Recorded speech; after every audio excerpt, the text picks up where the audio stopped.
Hi, I'm Tom. And I'm Jacob, And this is Roxanne. the box fan. So, in the summer of my freshman year of college, I got a pretty serious diagnosis of muscular dystrophy, and then later figured out it came with some heart failure also, which is a pretty serious diagnosis.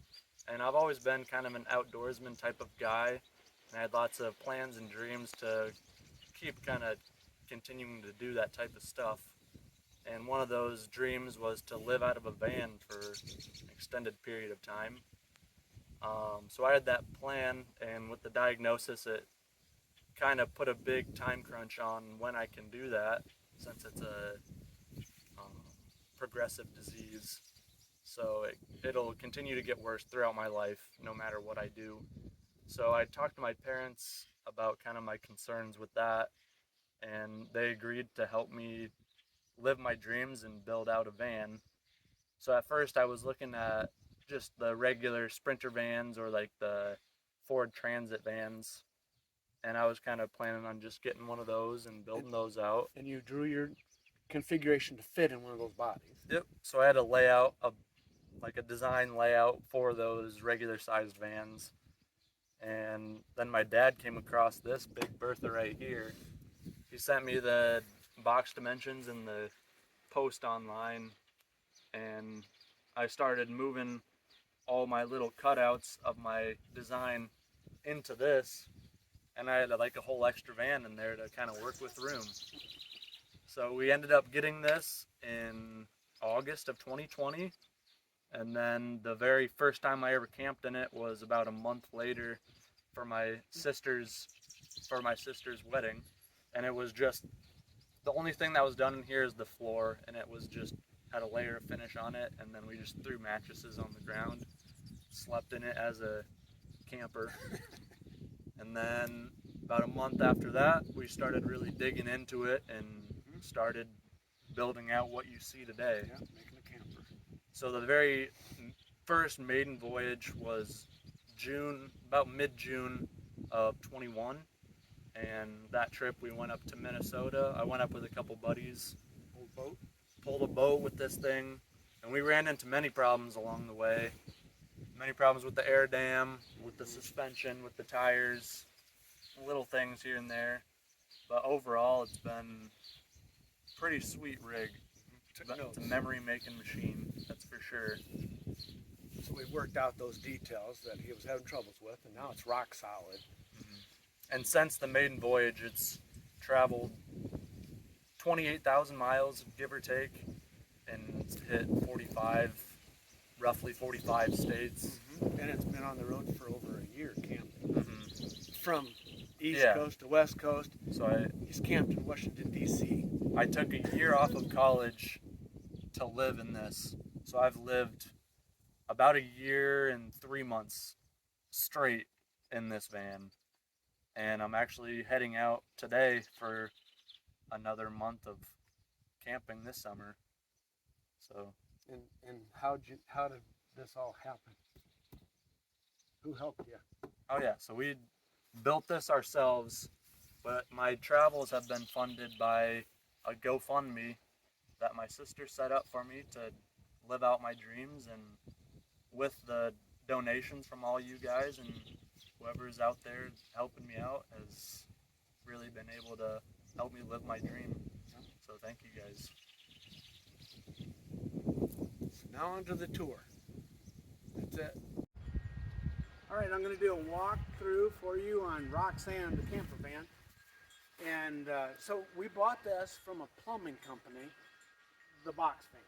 This is a Mercedes 3500 cab and chassis. So you see it's got a cab, and then it's got a box with an open frame in the back. It's a 4-cylinder, 2.1 liter engine, 7-speed automatic. It'll get about 14 to 16 miles a gallon. Even pulling a boat, if you're doing 60 miles an hour, no problem. Has no problem with power. Easy to get in and out of. I can say a couple bad things about Mercedes. They call this the blue efficiency, which is required by the government for DEF emissions, and that's your problem. Achilles heel of the unit, but the machine is great. It's a great engine. anyway, back to this, we've made an air dam for it. Side camera, backing up or even in traffic. Water fill with a water hose. Over here we have a drain for the water tank. We can actually store a ladder between the cab. So there's a ladder stored in there. We've had these boxes made by Merritt, and these boxes are simply awesome. You can store all kinds of stuff. It stays dry, and you can see how big this box is, or maybe you can't see how big this box is. I'm 6 foot tall. I can get inside that box. It's 2 feet in depth this direction and 15 inches tall. So there's a lip here and there's a lip at the top. So these are a big box. So you can carry your chairs and maybe an extra table or a grill or duff in our case, or firewood even.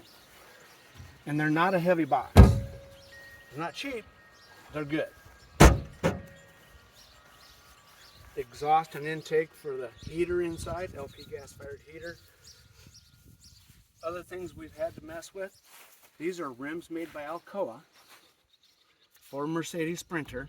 We did have some problems with the Mercedes. The factory Mercedes rims would crack at the spot weld where the rim met. The rim here would meet with this part of the rim. They're spot welds, and the rim would actually crack and let the air out of the tire, thinking we blew a tire when it was actually the rim that let the air out. So we fixed it by putting these heavier duty rims on it. That fixed it. Another thing we had for problems is this thing did not have enough springs on it from the factory. So we've added in these springs right here, this big stack of springs. The factory springs would actually let the vehicle bottom out. One thing we tried to do was put in airbags to assist those air to assist the springs. That made the van ride even worse. By putting these springs in, the van has never rode better. Those springs are available from Agile Offroad. That was a great thing to do. So this box here, custom made. Also, it's short in the back, so we have ground clearance. This is where we keep our LP tanks. So these are like an LP tank you'd use on your barbecue grill, but they're actually made to sit sideways. You can't put a barbecue grill tank sideways. The liquid will come out, and that is a bad thing. So this is from a wrecked camper, the regulator, and then there's our 2 tanks. Those tanks, 2 tanks will run you for almost a year.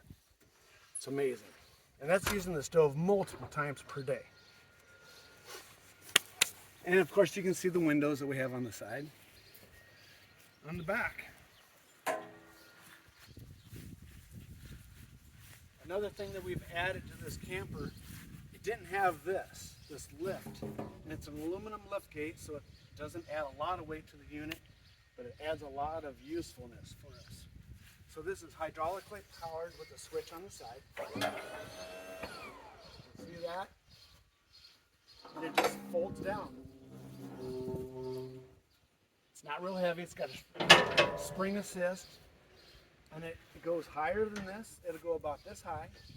That allows us to check the roof and clean the solar panels down on the ground. It just goes all the way to the ground.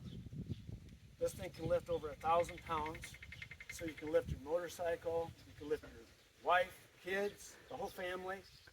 You can work under it if you want to. You can work on top of it. You can do barbecue. It's a patio. It's all kinds of things. We use it for bringing a scooter up in and out and a bicycle. We've also added LED lights, and we made the hitch for pulling our boat around. We have to take the hitch off to get the gate to go all the way down, but usually when you're camping, you don't need the boat on anymore. The doors are from a UPS truck, very heavy duty. They get used lots. This is where this van was at, everywhere. So up here we have a rear light, so when you're out here at night you can turn on the light and have a nice patio light. There's also a backup camera, really nice. You can use it all the time, see if your trailer isn't doing good or if somebody's tailgating. So we come around to this side.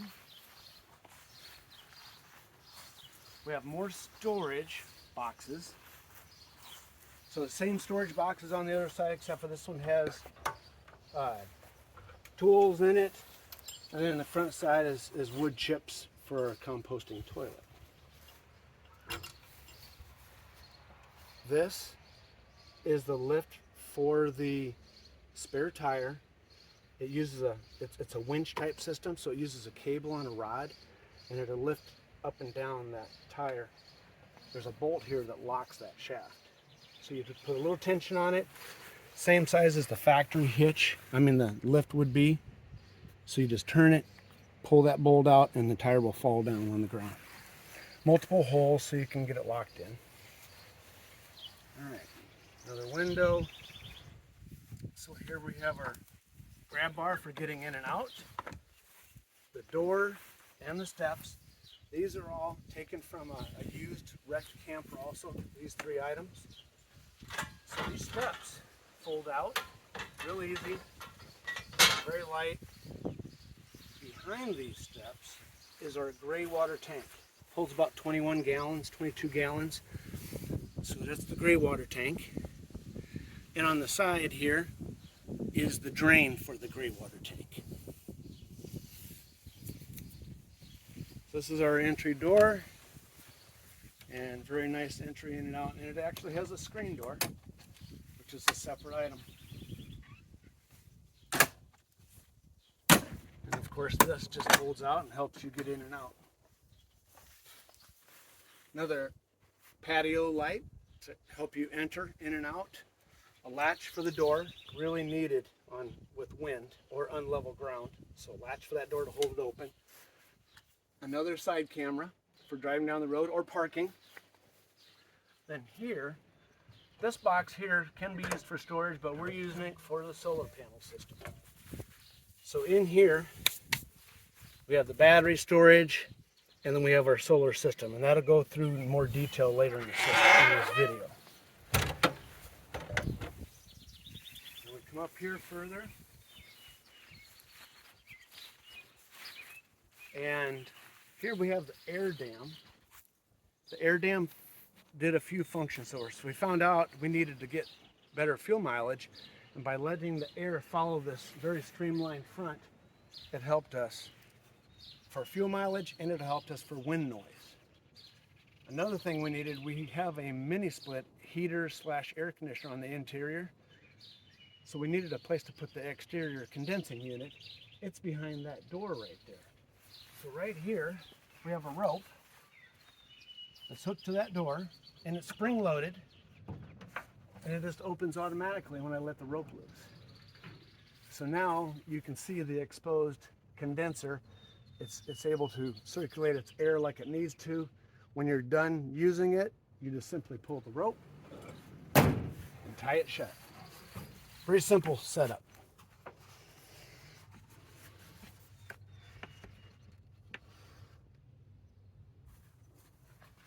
Okay, on to the interior. Hey guys, I'm going to show you the interior of the van. So back here we got our nice big doors that we got off the truck. So you just open them up like so. That one has the latch on the outside. This interior one just has a pull lock. As you can see right here, you just pull that up. So this is actually a 5-foot opening, so you can get quite a bit of things through there, whatever you really want to get through there. The design of this truck is built to have a very open space right here. As you can see, you can park just about anything right here. And we have tie downs. We got a tie down right here, right here. We got 2 in the middle, and then we got 2 in the back. And we've used this area to hold mopeds, bicycles so far, but you could hold a 4-wheeler, a Harley Davidson, whatever else you might want to put in here. This is a 4-foot desk, and this whole thing can fold flat against the wall. I've never had to use this extra space, but it's designed in here, so it's ready to be used if you want. Back right here, we have kind of the mudroom storage area. We have 2 hanging areas. So I just kind of have coats, sweatshirts, whatever, and then you got your shoes down there. Back here we got some of the electrical stuff. So we have a AC outlet right here. We have another switch. That's the indoor switch for the lift gate, so that can put it up and down. And then this is a switch to turn off the electricity to the switch. So now nobody can put it up or down from the outside. So it basically locks the van if you have the lift gate locked up. This is also the outside light. So a little patio light for the back deck. Right here we just kind of have storage, so you can have books up there, kind of just whatever you need to store can fit in there, and it's straight through, so you could put something long in here. And we have these locks, as you can hear, are positive locking, very hard to open, so those help keep things in when you're going over curves and stuff. Got another storage up here. Just storage is good, gotta have a lot of it. Up here there's plenty of storage. I actually have a fly fishing rod, a 9-foot fly fishing rod stored up there, and we have a gap on this side and on this side, so you can hide quite a bit of stuff up there. So this whole side right here is the kitchen area. So I'll start back here. We got kind of pots and pans, cooking equipment storage up here, and this goes 2 feet back, so you can imagine you can fit quite a bit of junk in there. And this lock really is needed up there. You got stuff high up, you're going around curves, stuff can come flying, but not with these locks. We got a 3/4 size DC 24-volt fridge, so this runs completely off solar and it's only DC. It has some locks for when you're driving, so there's no way this can open from top and bottom. So a nice big fridge, full gallon milk in there, whatever you need really. And then down here you got a nice freezer, and this is a full-time freezer, which is really nice to be able to freeze things. Down here we got nice storage. Got a bag of potatoes. I put kind of heavier stuff down here. And then I had to add a lock to this because it's so heavy, it'll come out when you're going over curves and it's not good. So put that there. Got more storage here. This is a nice big drawer, kind of a snack drawer right now. We found this stove oven combo out of a camper, a used camper. So it's all propane. You can fit a pizza in there, you can cook brownies, whatever you want. And then nice stove top, easily sparks on, as you can see. So right here, more food storage, plates, bowls, everything you need. Pretty big area right there. And everything has those latches on it. Right here, just more storage, nice kitchen storage. And last but not least, over here, more storage. So we put this nice big sink in here. This is about 16 inches across.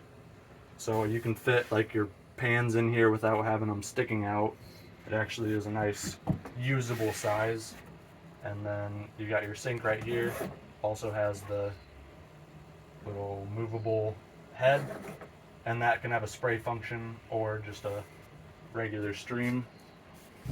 So going more on storage, got your utensils, got the junk, but as you can see with these drawers, they have a locking system.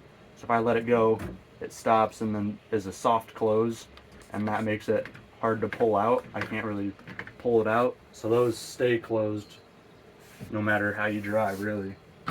Down here you got nice big storage down there, and then right now these are just fake drawers, but it could be added later. They could prop out to store more things, but we're not really lacking in storage right now.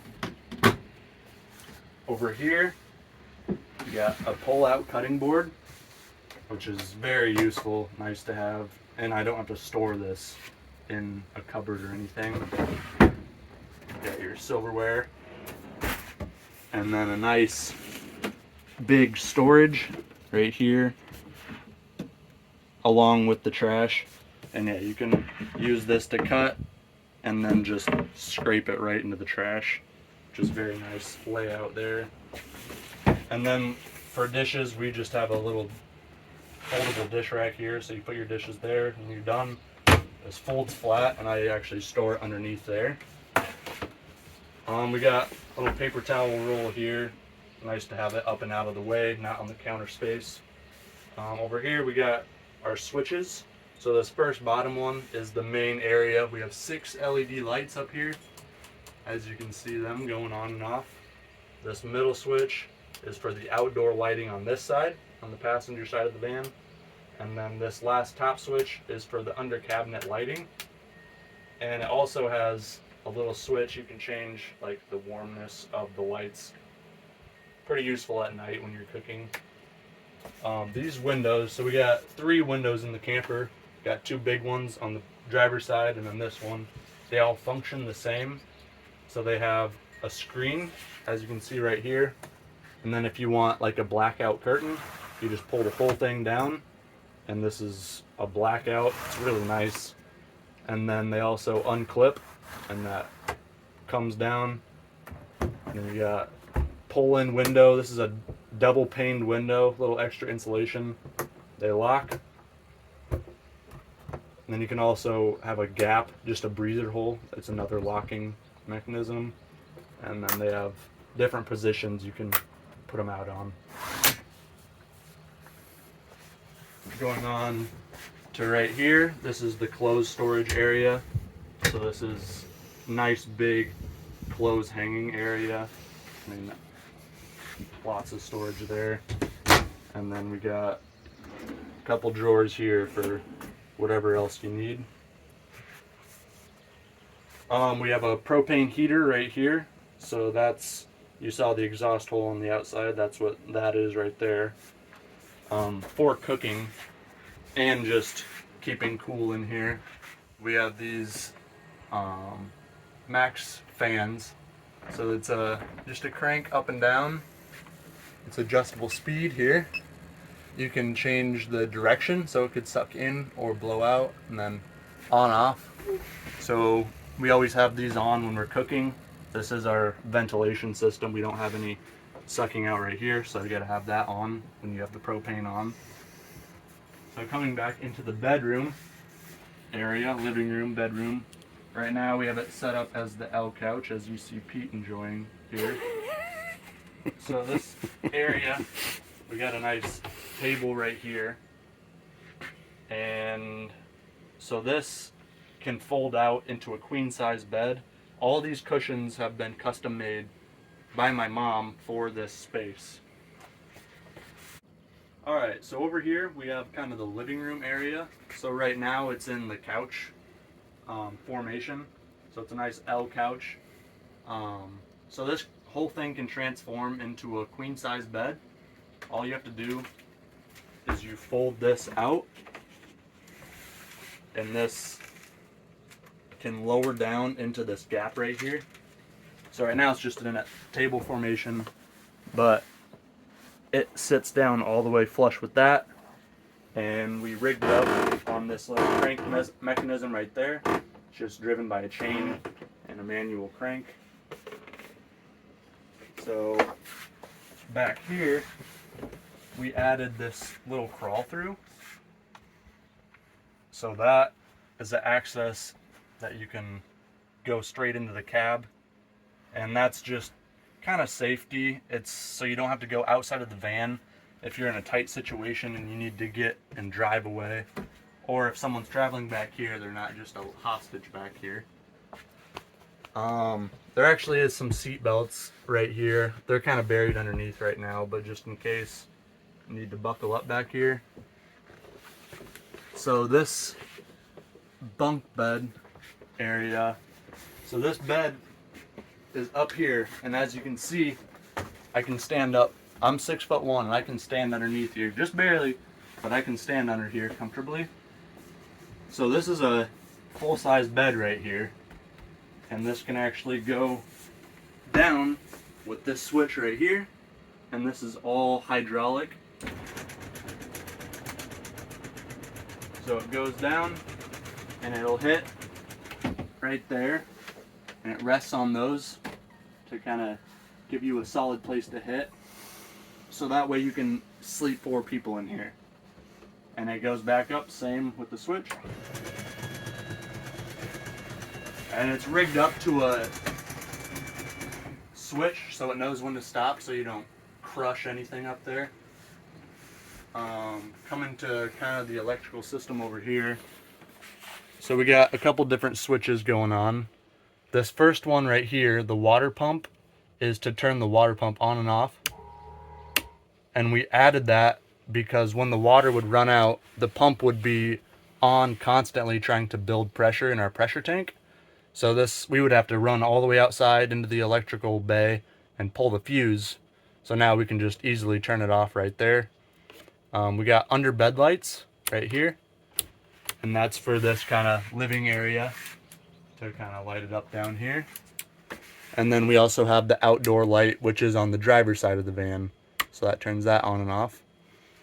This is to show kind of what type of power we're working with the batteries and the solar system. And then right here, this turns on the inverter to get our AC power. And just turns on and off. We also have insulated the walls with 1.5 inches of insulation all the way around and on the ceiling. Helps with keeping this place at a comfortable temperature. So over here, speaking of keeping things at a nice temperature, this is the indoor unit of the mini split that you saw on the outside. So this is powered fully on the 24-volt solar, and you just turn it on right here and it'll keep this place nice and cool. Over here we got our nice little bathroom. So we have another LED switch right here with 2 LEDs in there.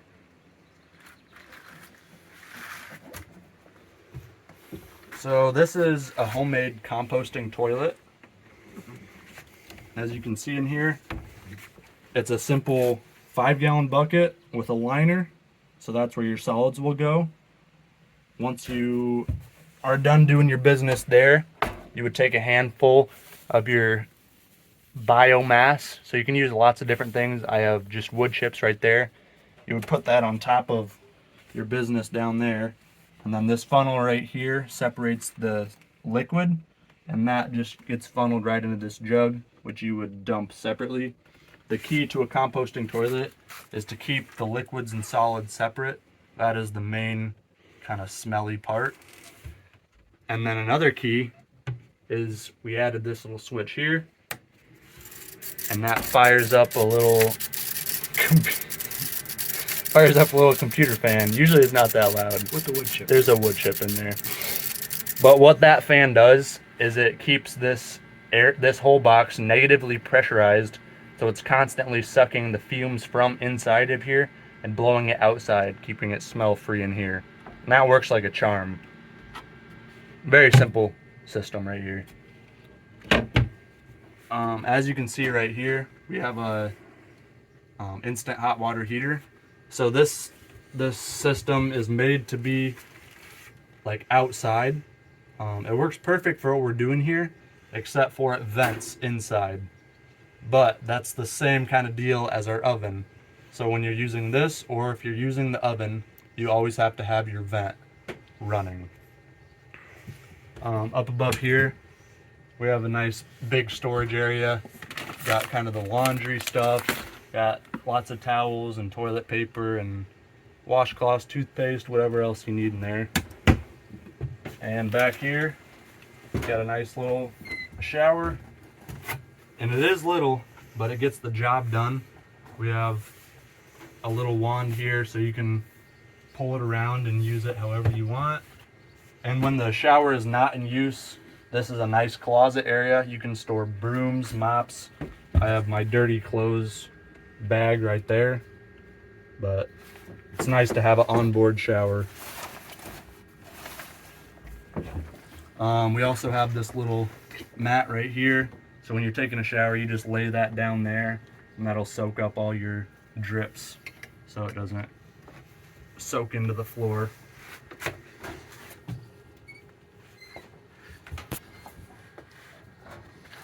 So right over here, this is where we have our carbon monoxide detector. That'll go off if this is getting too overboard. So you gotta be wary of that, but it's nice just in case. And the same with the stove. Everything puts out carbon monoxide that runs off the propane. So have the vents running when you're running that type of stuff.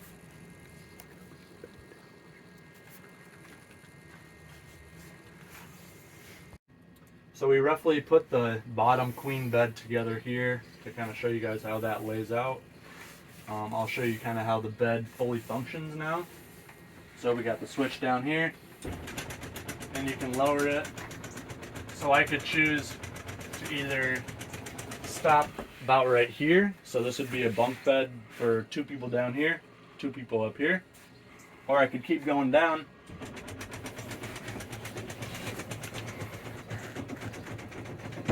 So where it hits on those, and now you have the main bed right here. It's the full bedroom. Then we also have the vent up here for the main bedroom, and it's the same fan as we have up there. Just a nice crank up and on. And then we have big window right there for this area. And then there's also this bedroom light that the switch turns on back there. And then we also have these DC reading lights that are just tap on and off. And the power for those comes from that coily cord right there. And it's coily so it can follow the bed when it's going up or if it's all the way down.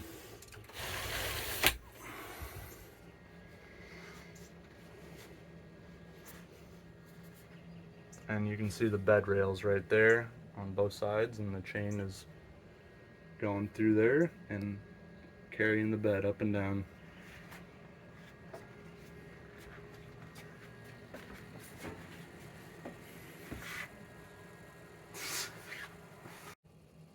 All right, so right here I'm going to describe the water system. So this is part of the couch. We've removed all the cushions except for the one I'm sitting on here. We have multiple doors. So there's generous cabinets that we've made. And here we have a 46-gallon water tank. And underneath of this water tank, you'll see our couch, which is made out of, and remember this when you make your own, it doesn't need to be made out of heavy structure item. This is simply 1.5-inch boards. Where it gets its strength from is the 45-degree angles. So these 45-degree angles are on the sides. So they're not just up here where you can see them, they're actually placed down below. And that's where your stiffness comes from. So anyway, back to the water system. We bring the water in from outside right here. It's hooked up with the water hose, feeds the tank, 46-gallon tank. If you were to overfill the tank, there's a drain hose right here that goes right to the ground. On the bottom of the tank, there's your output to your water system. It comes around, goes and feeds to the pump, which is in our case is a 24-volt DC pump with an internal switch built into it for pressure. So you feed the pump produces pressure. The pressure line comes out, we split it. This white line comes around to this pressure tank, which is a 1-gallon pressure tank, same as you would use in a house but smaller if you had a well system. So this will fill with water, compressing air. Then when you consume water, the pump doesn't turn on immediately. It consumes out of this tank before the pump turns on. The second white line comes out and goes to the water filter. That water filter, of course, is to clean the water up for you a little bit. Sometimes you won't get the best water. This is a 5-micron charcoal filter. It helps with smell, taste, and of course filtering. they could be a $10 filter when you go to replace them. The white line going out then goes to the water system, which down the line farther gives us hot and cold water.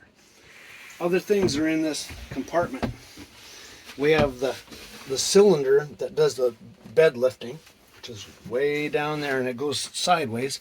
It's a 36-inch long cylinder. This is the hydraulic pump that runs that, and it's got a solenoid that you hit with the switch outside here that energizes that. This is a Xantrex 1800 watt sine wave converter. It's a true sine wave, so it won't mess with any, let's say you put a computer on it, it works perfectly. This red thing is just simply a strut that is supporting our bed rail to the floor. So it gives it that 45-degree angle brace for all the strength that we need to hold it. So you can see I have easy access. If I want to get this tank out of here, I take a few screws out and this assembly comes out. Same with the assembly I'm sitting on. And then underneath of me, we have a very generous couch storage area. So in here, this is over 2 feet deep.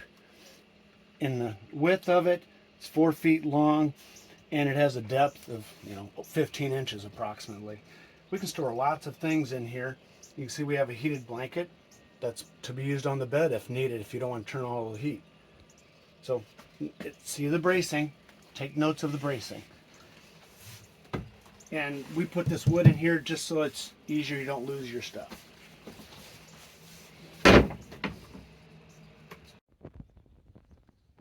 All right, so we're going to go through our power system here on the Roxanne box van. So of course the solar units are on the roof. We have about 940 watts at 24 volts. Inside this box then is the power is being fed from the roof, coming down through the body and coming through that PCV and comes into here, into this group right here. All right, feeds into here. Here's a ground strip. And of course there's a lot of wires in here. There's over 400 feet of wire in this whole truck. DC wire. And I got most of this wire from Sky High Audio on eBay. Anyway, here is our Victron Energy solar controllers. So we have one for one set of panels, driver side unit, passenger side unit, and a front unit. So 24 volt converts up, it brings in that solar, which could be 60 volts, converts it down to 24 volts. Same with this one, same with this one. This fourth one is 24 volts in, 12 volts out. We're charging a separate battery. Over here we have two 2400 watt batteries. There's two of them. They're tied in parallel. So we have 24 volt battery, 24 volt battery.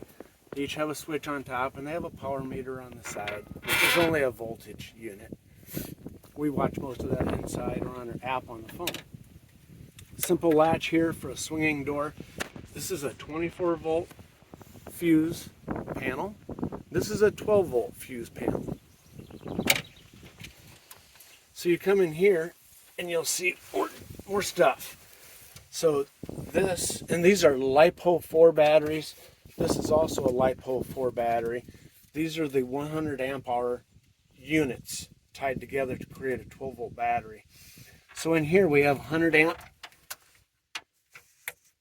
We have a load block, so measure our current output, 12 volt, and then 24 volt feeds.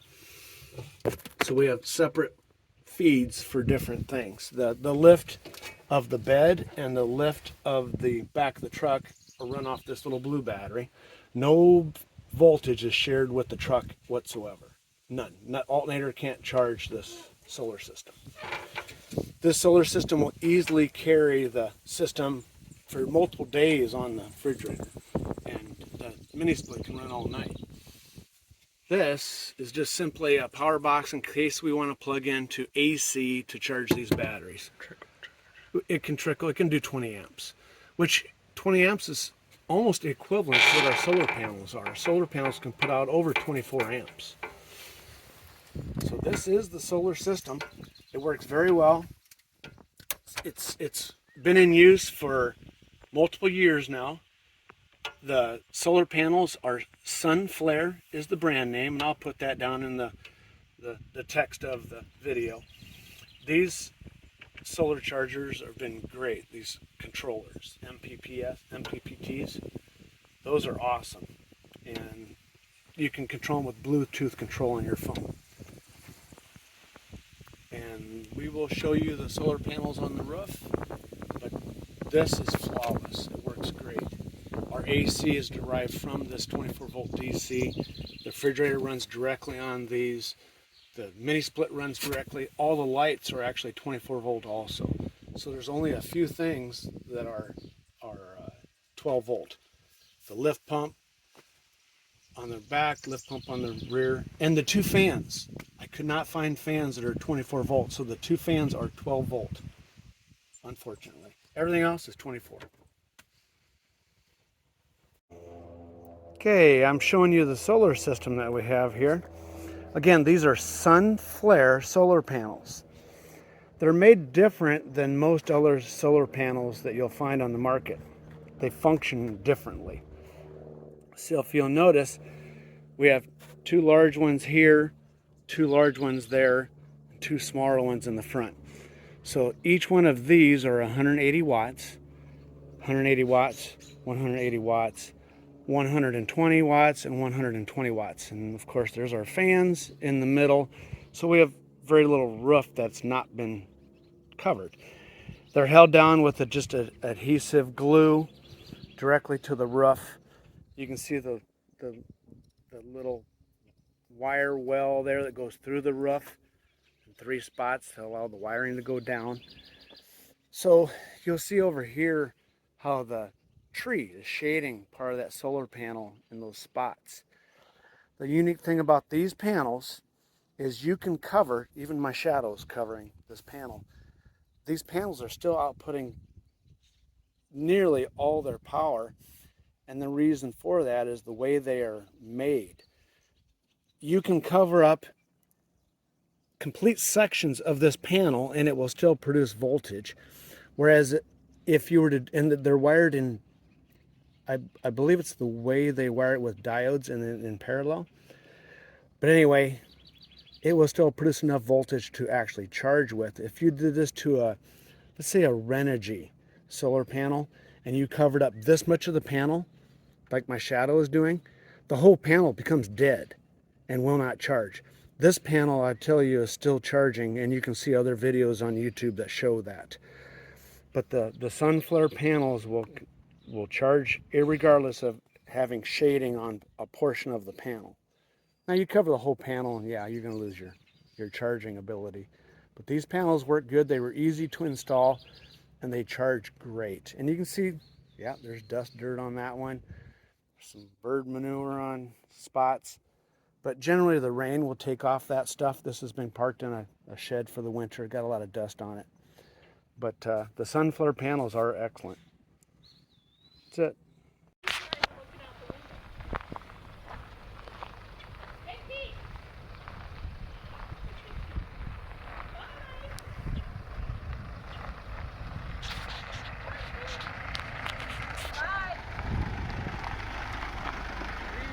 Bye.